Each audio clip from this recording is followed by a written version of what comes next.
बिस्मिल्लाहिर्रहमानिर्रहीम। अस्सलामुअलैकुम। I am Mohammad Riyaz, your biology teacher. आज हम बात करेंगे फ़ीमेल रिप्रोडक्टिव साइकिल की। सबसे पहले आप बताइए what is cycle? Sequence of events that occurs in a repetitive fashion is known as cycle। यानी इवेंट्स का एक सीक्वेंस है जो रेपिटेटिव फैशन के अंदर होता है। If associated with female reproductive system then it is called female reproductive cycle. याद रखिए, इसी को मेंस्ट्रुअल साइकिल भी कहते हैं। मेंस मंथली को कहते, चूँकि 28 डेज टेकिंग साइक्लिक एक्टिविटी होती है, इसीलिए मेंस्ट्रुअल साइकिल कहते। आपको मालूम है 28 डेज़ का भी तो मंथ होता है, इसीलिए किताब ने 28 डेज़ की स्पेसिफिकेशन की है। बायोलॉजी कभी भी इतनी रिजिड नहीं होती है कि सिंगल फिक्स्ड वैल्यू की बात करे। बायोलॉजी हमेशा रेंज की बात करती है। हम कहते हैं कि 22 डेज़ से 35 डेज़ तक अगर ये एक्टिविटी रहे तो ये नॉर्मल कंडीशन है। लेकिन किताब ने चूँकि 28 डेज़ का लिखा है, इसकी वजह यह है कि एवरेज या मोस्टली 28 डेज़ टेकिंग होती है, लेकिन इन डेज़ के अंदर वेरिएशन भी हो सकती है इमोशनल डिस्टर्बेंसेस की वजह से या माल न्यूट्रिशन की वजह से। माल बैड को कहते हैं nutrition process associated with nutrients, यानी अगर बैलेंस्ड डाइट ना हो तो हार्मोन्स की प्रोडक्शन पे इफ़ेक्ट होता है। तो इस साइक्लिक एक्टिविटी के डेज़ के अंदर वेरिएशन हो सकती है। इमोशनल डिस्टर्बेंसेस भी, कि कभी बहुत गुस्सा आता हो, बहुत प्यार आता हो, या कोई उलझन हो, अजियत हो, मेंटली ऑक्यूपाइड स्टेट के अंदर हो, तो इन डेज़ के अंदर वेरिएशन हो सकती है। इस मेंस्ट्रुअल साइकिल के अंदर आपको 2 साइकिल्स मिलती हैं। इसका मतलब ये है कि 2 जगहों पर आपको पीरियोडिक रेपिटिशन ऑफ इवेंट्स मिलेंगे, यानी इवेंट्स का एक ऐसा सीक्वेंस मिलेगा जो रेपिटेटिव फैशन के अंदर अपने आप को परफॉर्म कर रहा होता है। तो जो इवेंट्स ओवरी के अंदर होते हैं उसे ओवेरियन साइकिल कहते हैं, और जो साइक्लिक एक्टिविटी यूट्रस के अंदर होती है उसे यूटराइन साइकिल कहते हैं। सबसे पहले ओवेरियन साइकिल की जो फेजेस हैं उनको देख लीजिए। पहली फेज़ है फोलिकुलर फेज़, फिर ओव्यूलेटरी, और आखिर में ल्यूटियल फेज़ की बात करते हैं। इसी तरह से यूटराइन साइकिल के जो इवेंट्स हैं उनके हवाले से बात कीजिए तो आपको उसकी भी 3 फेजेस मिलती हैं। एक को हम प्रोलिफरेटिव फेज़ कहते हैं, सेकेंड सिक्रेटरी फेज़, और लास्ट में मेंस्ट्रुअल फेज़ के हवाले से बात करते हैं। ये जो आपके सर ने कंपैरिजन में और पैरेलल फैशन के अंदर लिखा है, याद रखिए ये पैरेलल होते हैं, यानी एक ही वक्त के अंदर ये एक्टिविटीज़ हो रही होती हैं, इसीलिए सर ने पैरेलल फैशन के अंदर लिखा है। और याद रखिए ये जो साइक्लिक एक्टिविटी है ये पिट्यूटरी गोनेडोट्रोपिन्स के अंडर कंट्रोल होती है। पिट्यूटरी को पिट्यूटरी क्यों कहते? इसकी एटमोलॉजी म्यूकस है। ख्याल ये था कि ये म्यूकस को सिक्रेट करता है, लेकिन नहीं करता, नाम पड़ गया पिट्यूटरी। जैसे एटम यानी नॉट डिविजिबल, डिविजिबल तो है लेकिन नाम पड़ गया एटम। गोनेड्स हम कहते ऐसे ऑर्गन्स जो गमीटोजेनेसिस में इन्वॉल्व होते हैं, यानी जो स्पर्म की प्रोडक्शन करते हैं, एग की प्रोडक्शन करते, ओवरीज टेस्टिस की बात करते, उसे गोनेड्स कहते हैं। ट्रोपिन्स प्रोपोज से है, बेंडिंग से है, स्टिमुलेशन से है। ऐसे हार्मोन्स जो स्टिमुलेट करते हैं गोनेड्स को आए अगर पिट्यूटरी से तो उसे क्या कहेंगे? पिट्यूटरी गोनेडोट्रोपिन्स कहते हैं। अब आइए मैकेनिज्म ऑफ मेंस्ट्रुअल साइकिल की बात करते हैं। आपके सर ने पिट्यूटरी को ड्रॉ किया है। इसके एंटीरियर पिट्यूटरी से एक हार्मोन आता है, उसे फॉलिकल स्टिमुलेटिंग हार्मोन कहते हैं। जैसा कि नेम से इंडिकेट होता है कि एक ऐसा हार्मोन जो स्टिमुलेट करता है फॉलिकल को, उसे फॉलिकल स्टिमुलेटिंग हार्मोन ही कहेंगे। बहुत सारे फॉलिकल्स स्टिमुलेट होते हैं लेकिन एक ही मैच्योर हो पाता है। रिमेनिंग की डीजनरेशन हो जाती है।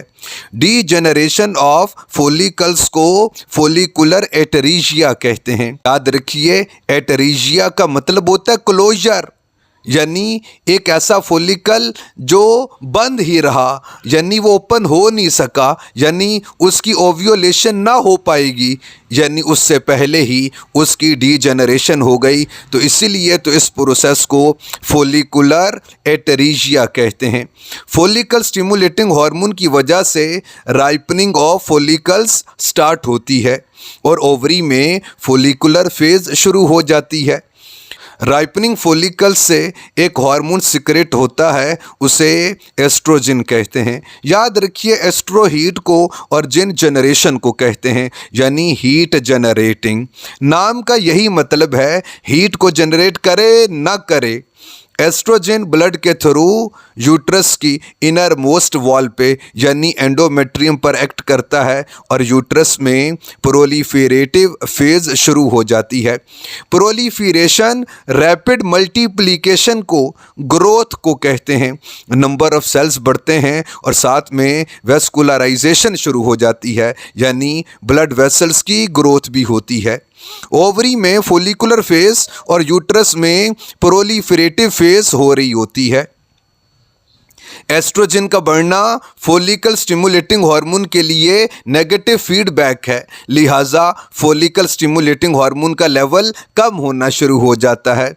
एस्ट्रोजन का बढ़ जाना और फोलिकल स्टिमुलेटिंग हार्मोन का कम हो जाना, ये दोनों फैक्टर्स यानी एस्ट्रोजन का बढ़ना और फोलिकल स्टिमुलेटिंग हार्मोन का कम होना एंटीरियर पिट्यूटरी से ल्यूटिनाइजिंग हार्मोन के सिक्रेट होने का स्टिमुलस है।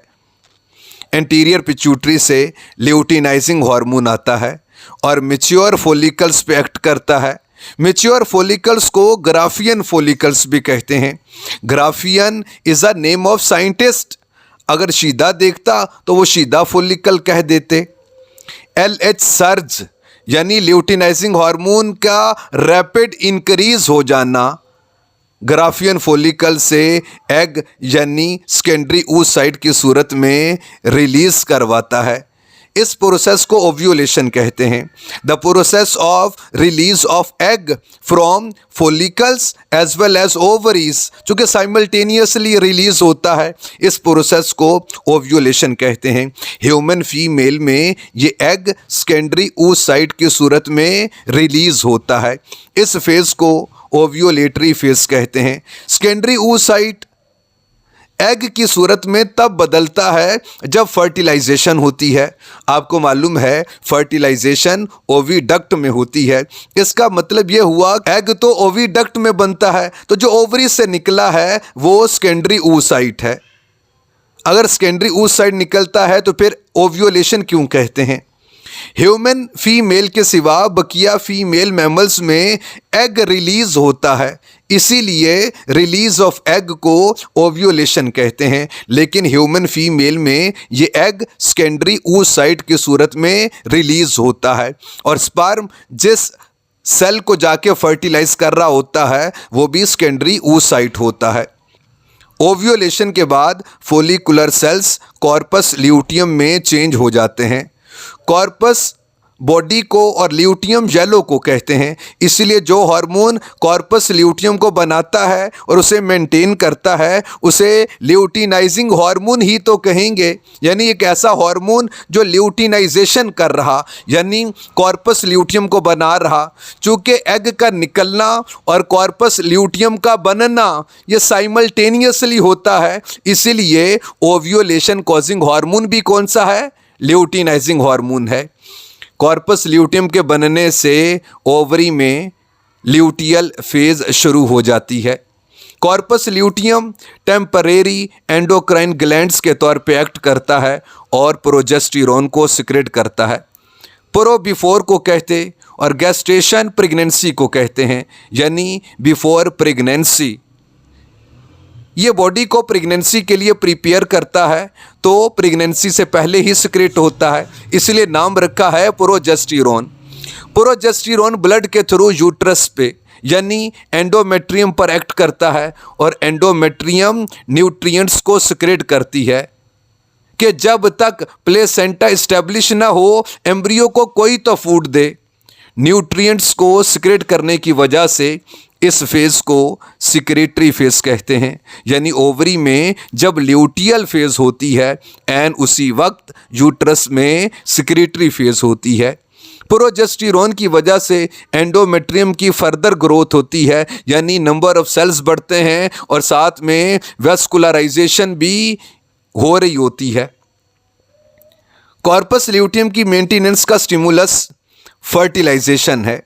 अगर फर्टिलाइजेशन ना हो तो कॉर्पस ल्यूटियम की डीजनरेशन शुरू हो जाती है और प्रोजेस्टेरोन का लेवल भी कम होना शुरू हो जाता है, क्योंकि प्रोजेस्टेरोन तो कॉर्पस ल्यूटियम से आता है। प्रोजेस्टेरोन के कम होने से एंडोमेट्रियम पे जो स्पोर्टिव इफेक्ट था वो नहीं रहता, जिससे एंडोमेट्रियम की डीजनरेशन शुरू हो जाती है और cellular debris, blood, mucus vagina के थ्रू बॉडी से रिलीज़ होना शुरू हो जाता है। इस फेज़ को मेंस्ट्रुअल फेज़ कहते हैं। याद रखिए, जब first day of menstrual phase होता है, दूसरी ओवरी में उसी डे पे फोलिकुलर फेज़ शुरू हो जाती है। इसीलिए किताब ने ये ग्राफ शुरू में बना दिया कि याद रहे कि first day of menstrual phase is first day of follicular phase. अब आइए इस प्रोसेस को डायग्रामेटिक फॉर्म के अंदर समझ लीजिए। सबसे ऊपर ये सर ने ओवेरियन साइकिल लिख दिया और उसकी फेजेस, यानी फोलिकुलर फेज़ है, ओव्यूलेटरी फेज़, फिर ल्यूटियल फेज़। और नीचे की तरफ देखिए तो यहाँ पर यूट्राइन साइकिल और उसकी फेजेस, यानी मेंस्ट्रुअल फेज़ है, प्रोलिफरेटिव फेज़ और आखिर में सिक्रेटरी फेज़। वही बातें पुरानी सी कि एंटीरियर पिट्यूटरी से एक हार्मोन आता है, उसे फोलिकल स्टिमुलेटिंग हार्मोन कहते हैं। वो फोलिकल्स पे एक्ट करेगा, बहुत सारे फोलिकल्स की राइपनिंग शुरू हो जाती है, लेकिन एक फोलिकल मैच्योर हो पाता है, रिमेनिंग की डीजनरेशन, उसे फोलिकुलर एटरीजिया कहते हैं। ओवरी में फोलिकुलर फेज शुरू हो गई, राइपनिंग फोलिकल से हार्मोन आता है, उसे एस्ट्रोजन कहते हैं। एस्ट्रोजन एंडोमेट्रियम पर एक्ट करता है और एंडोमेट्रियम में प्रोलिफरेटिव फेज शुरू हो जाएगी, यानी ग्रोथ होती है, वेस्कुलराइजेशन होती है। एस्ट्रोजन का लेवल बढ़ जाए और फोलिकल स्टिमुलेटिंग हार्मोन का लेवल कम हो जाता है, चूँकि नेगेटिव फीडबैक होता है। एस्ट्रोजन के बढ़ने से और फोलिकल स्टिमुलेटिंग हार्मोन के कम होने से इंटीरियर पिट्यूटरी को स्टिमुलस मिलता है ल्यूटिनाइजिंग हार्मोन की सिक्रीशंस का। ल्यूटिनाइजिंग हार्मोन जब सिक्रेट होगा तो ये मैच्योर फोलिकल्स, जिसे ग्राफियन फोलिकल्स कहते हैं, उस पे एक्ट करता है और ओव्यूलेशन हो जाती है। Ovulation causing hormone is luteinizing hormone. साथ में ही ये फोलिकुलर सेल्स चेंज हो जाते हैं कॉर्पस ल्यूटियम में। तो जो हार्मोन कॉर्पस ल्यूटियम की फॉर्मेशन करवाए उसे ल्यूटिनाइजिंग हार्मोन ही तो कहेंगे। ये जो रप्चर्ड फोलिकल्स यानी कॉर्पस ल्यूटियम की बात की जाए तो यहाँ से एक हार्मोन सिक्रेट होता है, उसे प्रोजेस्टेरोन कहते हैं। प्रोजेस्टेरोन ब्लड के थ्रू एंडोमेट्रियम पे जाके एक्ट करता है और एंडोमेट्रियम न्यूट्रिएंट्स को सिक्रेट करती है। यानी ओवरी में जब ल्यूटियल फेज होती है उस वक्त यूट्रस में सिक्रेटरी फेज होती है, साथ में नंबर ऑफ सेल्स बढ़ते हैं, ग्रोथ हो रही होती है, वेस्कुलराइजेशन होती है। कॉर्पस ल्यूटियम की बात की जाए तो इसका लाइफ स्पैन 14 डेज़ के लिए होता है। अगर फर्टिलाइजेशन नहीं हुई तो कॉर्पस ल्यूटियम की 14 डेज़ में डीजनरेशन हो जाती है। कॉर्पस ल्यूटियम की डीजनरेशन से एक वाइटिश बॉडी बनती है, उसे कॉर्पस एल्बिकन कहते हैं। एल्बिका वाइट को कहते हैं, तो ये वाइट कलर की बॉडी, तो नाम रख दिया कॉर्पस एल्बिकन। कॉर्पस ल्यूटियम की डीजनरेशन से जो प्रोजेस्टेरोन का सोर्स थी वो ख़त्म होगी बॉडी। तो अब प्रोजेस्टेरोन की वजह से एंडोमेट्रियम पे जो स्पॉटिव इफेक्ट था वो नहीं रहेगा, तो एंडोमेट्रियम की डीजनरेशन होना शुरू हो जाएगी। डीजनरेशन का जो ग्राफ है ये शुरू में लिख दिया और इससे ये इंडिकेट होता है कि जब first day of menstrual phase होता है वही first day of follicular phase होता है। यानी जब फर्स्ट डे पे मेंस्ट्रुएशन होती है तो दूसरी ओवरी में फोलिकुलर फेज़ शुरू हो जाएगी। यूट्राइन साइकिल की बात की जाए तो 3 to 7 डेज़ मेंस्ट्रुअल फेज़ के होते हैं, 7 से 14 डेज़ तक प्रोलिफरेटिव फेज और 14 से 28 डेज तक सिक्रीटरी फेज होती है। ओवरी में फर्स्ट से 13 डेज तक फोलिकुलर फेज, 14th डे पे ओव्यूलेशन होती है और 14 से 28 डेज तक ल्यूटियल फेज होती है। इसीलिए हम कहते हैं कि अगर आप मेंस्ट्रुअल साइकिल को 28 डेज के हवाले से बात कीजिए तो ओव्यूलेशन मिड में यानी 14th डे पर होती है। याद रखिए ये जो सिक्रीटरी फेज है या आप ल्यूटियल फेज की बात कीजिए इसके डेज कांस्टेंट होते हैं 14, यानी अगर 28 डेज की साइक्लिक एक्टिविटी है तो इसमें से इन 14 डेज को आप माइनस कर दीजिए तो उससे पहले वाला डे यानी डे ऑफ ओव्यूलेशन आ जाता है, यानी 14th डे पर ओव्यूलेशन होगी। लेकिन अगर ये menstrual cycle female reproductive cycle 30 days की हो तो फिर आपने क्या करना, इन 14 डेज को माइनस कर देंगे क्योंकि ये डेज कांस्टेंट हैं और इससे पहले वाला डे ऑफ ओव्यूलेशन है। तो अगर आप 14 को माइनस कीजिए तो 16th डे पे ओव्यूलेशन होगी। इसी तरह से अगर 32 डेज की मेंस्ट्रुअल साइकिल है, इन 14 डेज को माइनस कीजिए तो day of ovulation 18th day होगा। ये डे बहुत ज़्यादा इम्पोर्टेंट होता है। जो पेरेंट्स बेबीज़ को प्लान कर रहे होते हैं या नहीं कर रहे होते उनके लिए ये डे बहुत ज़्यादा इम्पोर्टेंट होता है, क्योंकि 14th डे पे अगर ओव्यूलेशन हो रही तो 14th, 15th और 16th डे पे फर्टिलाइजेशन का चांस मैक्सिमम होता है। आप इसे पढ़ लीजिएगा, कोई बात ना समझ आए तो पूछ लीजिएगा। अल्लाह हाफिज़।